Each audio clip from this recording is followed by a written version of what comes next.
How's it going, guys? It's your boy Dijon, and today I'm doing a review of the Eve DSA keycaps from Signature Plastics.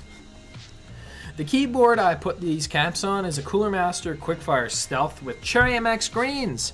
I know it's an entry-level board, and I didn't want to put it on my 60% and waste the function row. That's why. I paid around 110 Canadian for this, $90 plus shipping and handling. I think there was a import fee or whatever Canada Post's stupid make you pay more thing is, but that's all. These fees can really add up and cost a lot, so if I have to buy keycaps, I make sure I really want them or I go without them. The keycaps are made of a semi-thick ABS using the double shot molding method. This creates a very crisp typeface, and the characters are very, very sharp. Partially is wise because there's two separate layers of keys in there. There's, the top key, which is white, and then you have the other side, which is pretty much how they make, I can't figure out the word here, illuminated backlit keys, where there's a translucent second side. So that's pretty much it, but it's stupid high quality. Pretty much the benefits to this is you don't feel the letters against your fingers like you would with rudimentary pad printing. And I also really like the font they used. It works really well with the DSA profile. The tops of the keys are textured very fine, like about 2000 grit sandpaper, really. That's my best way of describing it. It eventually wears off like any ABS plastic, but they don't shine very much at all. I think that's partially due to the color of the white keycaps. But you'll notice that the shift keys and the backspace and all the darker keys will end up shining after a while, but that's pretty common. I mean, even on like high quality PBT, you'll notice it shines after a very long time though. The keys are white, black, and blue. Although the white isn't a clean, perfect white you'd find on other keyboards, it's more of a creamy white. I like it. It reminds me of old keyboards that have yellowed over time. The modifier keys sport a very sleek black and blue palette. I especially like how they look from underneath, where you can see both layers of the keycap. It's like Tron. Woo! I would also like to point out that this keycap set is based on Eve from Wall-E. It's a little odd in my taste. I've never heard of a keycap set being made after a Disney character, but hey, anything goes with this community. It's also a very nice conversation piece to add into if you're talking keyboards with a buddy or something. It's nice, looks sweet. It comes with two different colored escape keys if you want to switch it up, two enter keys, different colored arrow keys, an alternate backslash key, and also comes with a shift lock and a caps lock key. Very nice.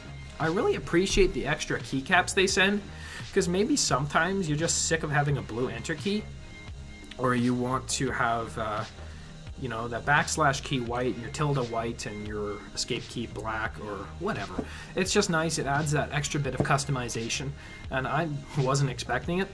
It comes with two F and J keys, two without any home row bumps, and ones that come with these really nice deep dished homing row style keys. The extra spherical shape on them is very comfortable, and I prefer it over the typical little nubs that end up really digging into your fingers that most keyboards feature.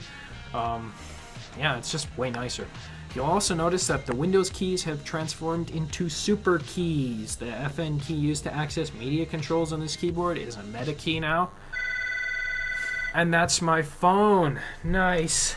So, before I was interrupted, I was just saying how much I like these old 80s computer terms and how much I think they're sweet, and I wish they were present on more modern-day keyboards rather than just DSA and SI profiles. You'll notice a few of the keys are a little warped. Some of them don't fit perfectly, especially the T and Y keys. They're angled a little bit to the left, and the stems are a little warped. And it kind of drives my OCD absolutely insane whenever I look down at it.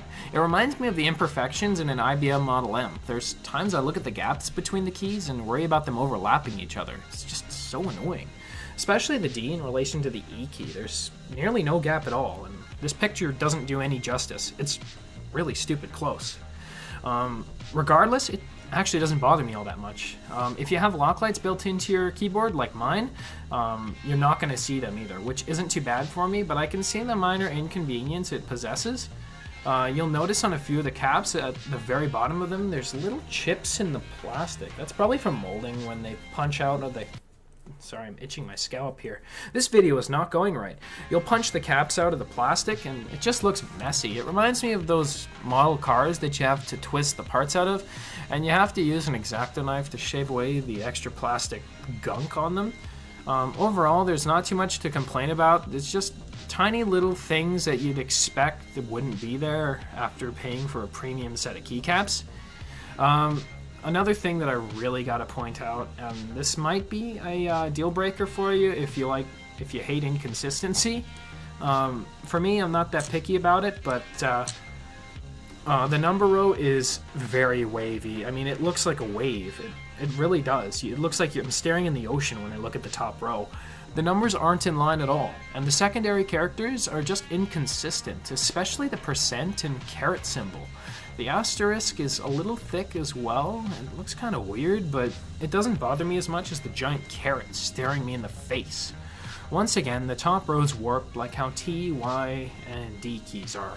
If you have a keyboard that has a top bevel that the keys recess in, it's gonna be a pain pulling them off later. I put the escape key on my Razer Black Widow and had to remove it with a credit card. There's just no wiggle room for the DSA profile to sit in comfortably and pull it out if you have to. I'd suggest getting it for a floating key design board or something that gives you a little more room to actually like pull the keys out without having to jerry-rig it out. This brings me to my number one problem with the keycaps.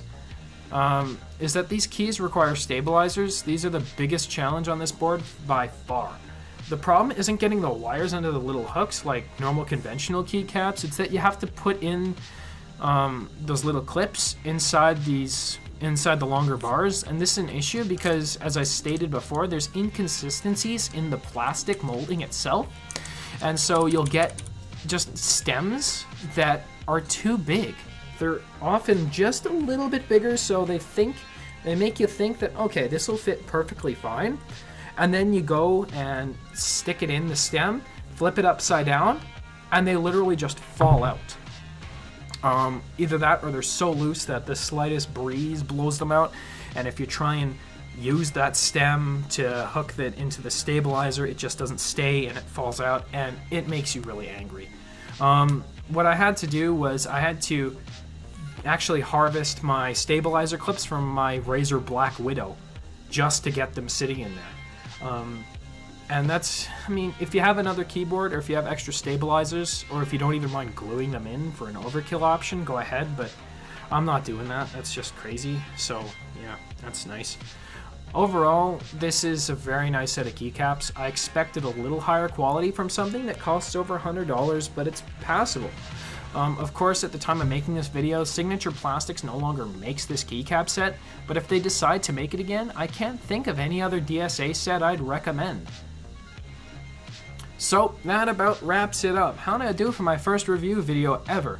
Tell me what you think. Constructive criticism is always helpful, and I appreciate the feedback. Just don't be a dick. Anyway, have a nice day, and here's a little typing demonstration at the end of this video.